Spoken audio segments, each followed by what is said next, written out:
Hello all. ఐసీసీకి కొత్త chairman రాబోతున్నాడు and ఆ చైర్మన్ ఎవరో ఆల్రెడీ మీ అందరికీ తెలిసే ఉంటుంది. సో నిన్ననే ఐసీసీ ఒక అఫీషియల్ అప్డేట్ రిలీజ్ చేసింది.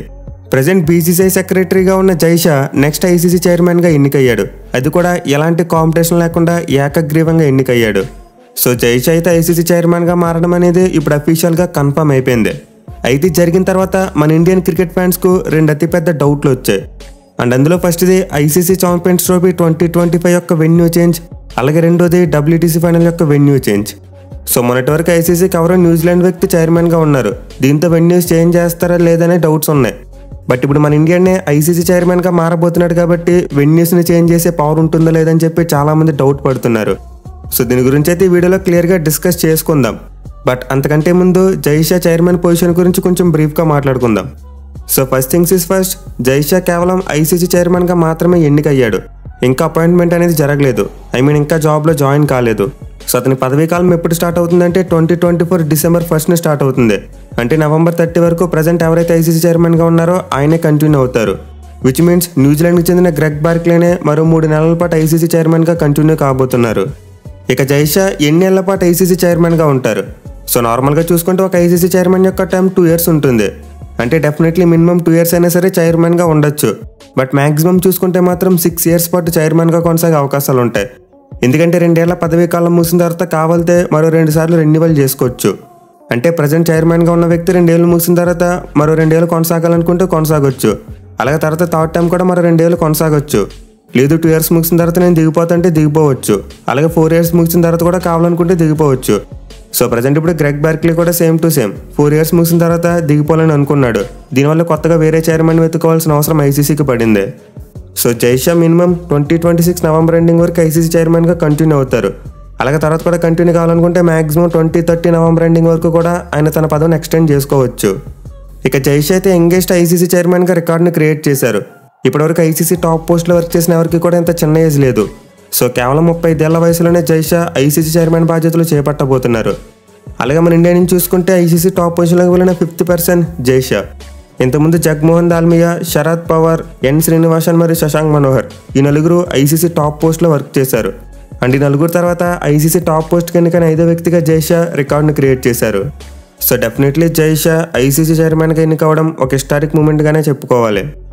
ఇక మన ఇండియన్ ఐసీసీ చైర్మన్ కాగానే మన వాళ్ళకి అసలు అంతే లేకుండా పోయింది.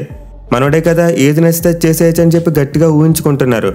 అండ్ ఇందులో భాగంగానే ఛాంపియన్స్ ట్రోఫీ వెన్యూను మరియు డబ్ల్యూటీసీ ఫైనల్ వెన్యూను మార్చగలిగే శక్తి జైషాకు ఉందా లేదని చెప్పి చాలామంది అడుగుతున్నారు. సో జైషా ఐసీసీ చైర్మన్కి అపాయింట్ అయిన తర్వాత జరగబోయే ఫస్ట్ 2 ఐసీసీ ఈవెంట్స్ ఇవే. 2025 ఐసీసీ ఛాంపియన్స్ ట్రోఫీ అలాగే 2025 డబ్ల్యూటీసీ ఫైనల్. ఈ రెండు ఖచ్చితంగా జైషా అండర్లోనే జరగబోతున్నాయి. బట్ మనందరికీ తెలిసిందే ఈ 2 ఈవెంట్స్ యొక్క వేదికలపై మన వాళ్ళు కాస్త అసహనంగా ఉన్నారు. మెయిన్లీ పాకిస్తాన్లో జరగబోయే ఐసీసీ ఛాంపియన్స్ ట్రోఫీకి మన వాళ్ళు వెళ్తారా లేదనేది ఒక బిగ్గెస్ట్ క్వశ్చన్ మార్క్. అలాగే డబ్ల్యూటీసీ ఫైనల్ చూసుకున్న గత 2 సార్లు లార్డ్స్లోనే జరిగింది. అండ్ మన వాళ్ళు 2 సార్లు కూడా ఫైనల్స్లో ఓడిపోయారు.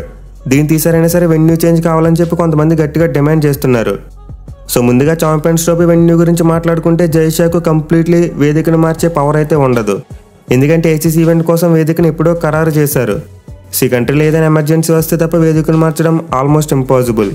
మెయిన్లీ ఒక కంట్రీ యొక్క పార్టిసిపేషన్ మీద బేస్ చేసుకుని వేదికను మార్చడం అంత సబబుగా ఉండదు. బట్ ఎనీవే యాజ్ ఐసీసీ చైర్మన్గా జైషా కావాలనుకుంటే ఒక హైబ్రిడ్ మోడల్ని ఇంట్రడ్యూస్ చేయొచ్చు. అంటే లాస్ట్ ఇయర్ ఏసీసీ ప్రెసిడెంట్గా ఉన్నప్పుడు జైషా ఒక హైబ్రిడ్ మోడల్ ఇంట్రడ్యూస్ చేశారు. సో సేమ్ ఇప్పుడు అలాంటిదే ఛాంపియన్స్ ట్రోఫీ కోసం కూడా ఇంట్రడ్యూస్ చేయొచ్చు. అంటే మన ఇండియా మ్యాచెస్ అన్ని యూఏలో జరుగుతాయి. బట్ మిగతా మ్యాచెస్ అన్ని పాకిస్తాన్ కంట్రీలోనే జరుగుతాయి. సో డెఫినెట్లీ మన ఇండియన్ గవర్నమెంట్ మన టీమిండియాను పాకిస్తాన్కి వెళ్ళేందుకు అలౌ చేయదు. దీంతో ఖచ్చితంగా ఛాంపియన్స్ ట్రోఫీ హైబ్రిడ్ మోడల్లోనే జరగబోతుంది. అలా కాకుండా ఒకవేళ కంప్లీట్లీ ఇండియా పార్టిసిపేట్ చేయకుండా ఉంటే ఐసీసీకి తీవ్ర నష్టం వచ్చేస్తుంది. మెయిన్ ఇప్పటికే పేక లోతు కష్టాల్లోకి వెళ్ళిపోయిన స్టార్ స్పోర్ట్స్ లాంటి బ్రాడ్కాస్టర్ ఇంకా నష్టపోతారు. సో వీటన్నింటిని దృష్టిలో పెట్టుకుని ఖచ్చితంగా ఐసీసీ ఇండియాను ఆడిస్తుంది. బట్ మన వాళ్ళ మ్యాచ్లు పాకిస్తాన్లో కాకుండా యూఏలో జరిగే అవకాశాలు ఎక్కువగా ఉంటాయి. ఇక డబ్ల్యూటీసీ ఫైనల్ చేంజ్ విషయానికి వస్తే దీని గురించి చాలా దిగులు ఉంది. మన వాళ్ళు 2021 ఫైనల్స్కి వెళ్ళారు, అలాగే 2023 ఫైనల్స్ కూడా వెళ్ళారు. బట్ 2 సార్లు లాట్స్ డిఫరెంట్ కండిషన్స్ వల్ల మన వాళ్ళు కప్పును కొట్టే అవకాశాన్ని కోల్పోయారు. దీన్ని తీసారైనా వెన్యూ మార్చాలని చెప్పి మన ఇండియన్ ఫ్యాన్స్ చాలా మంది కోరుకుంటున్నారు. ఎందుకంటే మన వాళ్ళు ఇప్పుడు వరుసగా 3వ సారి కూడా ఫైనల్స్కి వెళ్ళే అవకాశాలు కనిపిస్తున్నాయి.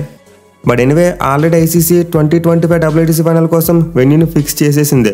అది కూడా ఇప్పుడు డబ్ల్యూటీసీ ఫైనల్ 2023 జరగక ముందే. సో వరుసగా 3వ సారి కూడా డబ్ల్యూటీసీ ఫైనల్ లార్డ్స్లోనే జరగబోతుంది. ఇన్ఫాక్ట్ మీరు వన్డే వరల్డ్ కప్ స్టార్టింగ్లోనే చూసుకోండి, మొదటి 3 ఎడిషన్లు ఇంగ్లాండ్లోనే జరిగాయి. 4th ఎడిషన్ నుండే వెన్యూని మార్చడం జరిగింది. సో మన వాళ్ళు 3rd ఎడిషన్లో వరల్డ్ కప్ కొట్టారు. అండ్ ఇప్పుడు WTC ఫైనల్ కూడా 3rd టైం లార్డ్స్లోనే జరగబోతుంది. సో ప్రస్తుతానికైతే WTC ఫైనల్ 2025 యొక్క వెన్యూ మార్చడం కుదరదు, లార్డ్స్లోనే మనం మ్యాచ్ని చూడాలి.